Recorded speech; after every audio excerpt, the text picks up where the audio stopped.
Welcome to this week's edition of the Week in Triathlon. Let's roll that intro and get stuck into this week's news.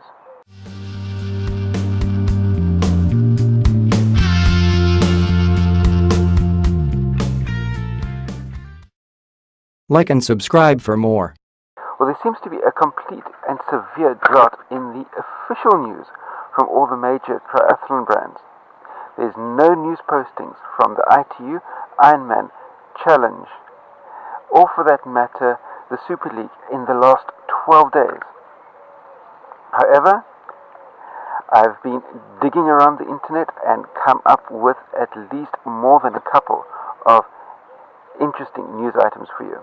The first up comes from Challenge Roth, and they've come up with an incredibly unique and personalized, athlete-personalized type of idea for Challenge Roth 2017. And that is every single entrant in Challenge Roth is able to order an official Challenge Roth poster with that athlete's own photograph as being the photograph on the poster.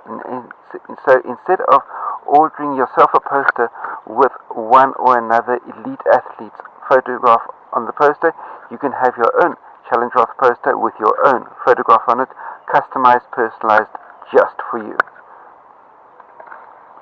Then next up is that at the moment, Ironman is having their annual Kona auction.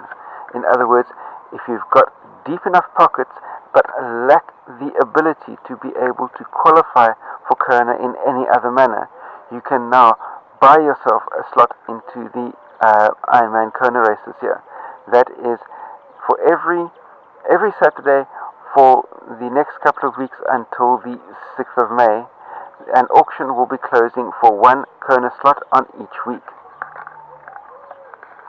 And the auction for the next Kona slot opens immediately upon the closing of each week's slot, so which means that at midnight on each Saturday the auction closes, and 1 minute past midnight the auction for the next slot opens up. Then as far as Xterra, that's the only brand that I've seen any official news coming from their website, and that is they've got a brand new event in the Asia Pacific tour, and that's going to be happening on Sunday the 23rd of April, and that's going to be the Xterra Danao, and that's on the island of Cebu.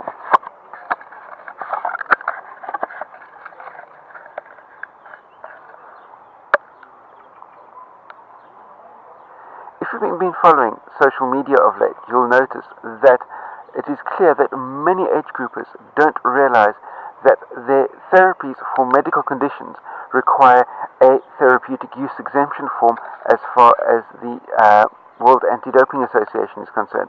And this has become incredibly clear on a post that I saw just this past week in the Women for Tri Facebook group. Let's call her Mrs. X. Wrote a post there that said that she got testosterone pellets implanted in her hip for her perimenopause. And suddenly she is so much stronger and she recovers so much faster from all of her workouts that she can train more often, and for the first time ever she feels that this year she's got a legitimate shot at being able to qualify for Kona. And finally, while on the subject of therapies and doping and such like, there's been an interesting debate raging within triathlon circles, and that is that with the increasing number of doping positives that have been coming to light of late, especially within the world of triathlon, the question is being raised whether or not a longer sanction period, a longer suspension, will be enough of a deterrent to stop people taking performance-enhancing substances. And from my perspective, it doesn't matter whether the doping period or the sanction period is 1 year, whether it's 6 months, whether it's 5 years, whether it's 10 years, whether it's lifetime. If an athlete is determined to take performance-enhancing substances to enhance their performance for whatever their personal motivation for that is, the amount of potential suspension, the amount of number of months of or years of potential sanction that athlete stands to face will not be a deterring factor within that athlete's choice to take or not take a performance-enhancing substance. With the advent of therapeutic use exemption forms, which most age groupers, if you're embarking on any kind of therapy, need to investigate for yourselves.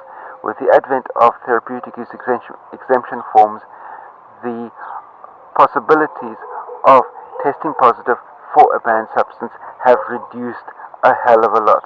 So from that perspective, what I'd say is that to a large extent, dope control tests have become IQ tests.